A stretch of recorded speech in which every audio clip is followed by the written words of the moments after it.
오늘의 사회 이슈를 김민정 기자가 종합해드립니다. 오늘의 이슈 포커스입니다. 정부가 공개한 국정 역사 교과서를 둘러싼 논란이 뜨겁습니다. 교육부는 사실에 입각한 균형 잡힌 대한민국 교과서라고 밝혔는데요. 국정교과서를 찬성하는 측에선 북한의 군사적 도발을 상세하게 기술하거나 한국전쟁의 책임이 북한의 불법 남침임을 강조한 점 등을 긍정적으로 평가하고 있습니다. 반면 반대 측에선 이른바 건국절 사관과 박정희 정권 미화 등 보수 진영의 주장이 반영됐다며 비난하고 있습니다. 지필진도 도마 위에 올랐습니다.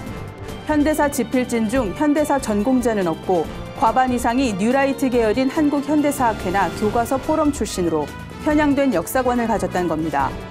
현재 전국의 교원 및 시민단체들을 중심으로 국정교과서 폐기를 촉구하는 움직임이 잇따르고 있어 역사 논쟁의 파장이 확산될 것으로 보입니다.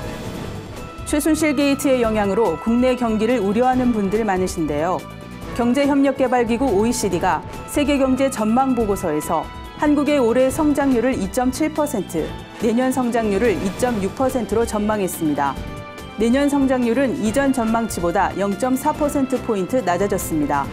OECD는 내년도 한국 정부 지출 증가율이 떨어지고 세계교역 회복이 지연될 가능성이 있다며 경기 회복을 위해 재정을 확대하고 구조조정 개혁을 단행할 것을 권고했습니다. 그간 3%대로 낙관적인 예상을 내놨던 OECD가 2%대 중반의 전망치를 제시한 점은 다소 충격적이라는 게 전문가들의 반응입니다. 한국 경제를 둘러싼 대내외 환경이 점차 악화되면서 향후 경제 전망도 어두워지고 있습니다.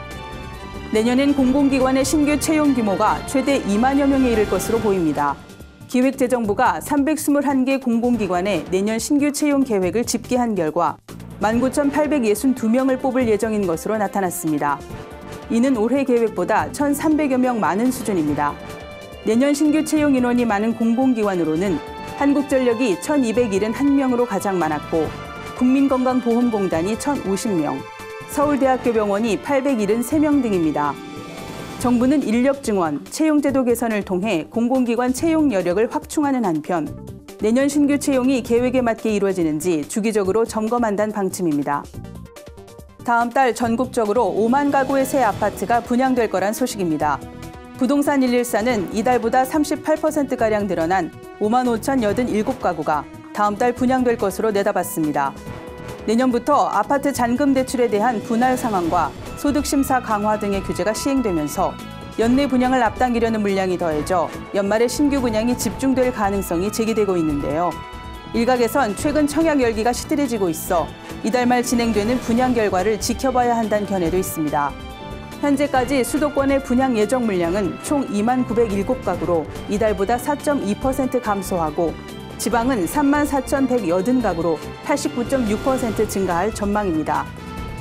독일 정부가 전 나치 친위대원에 대해 징역 4년형을 판결했습니다. 아우슈비츠 경비원으로서 30만 명의 학살을 방조했다는 게 그 이유입니다.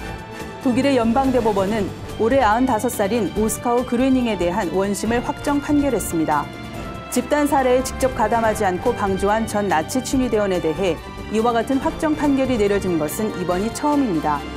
그르닝은 2차 세계대전 나치가 폴란드에 세운 아우슈비츠 수용소 경비원으로 2년간 있으면서 수용자들의 짐을 압수하고 금품을 계산해 독일로 보내는 일을 했던 것으로 알려졌습니다. 구티비 뉴스 김민정입니다.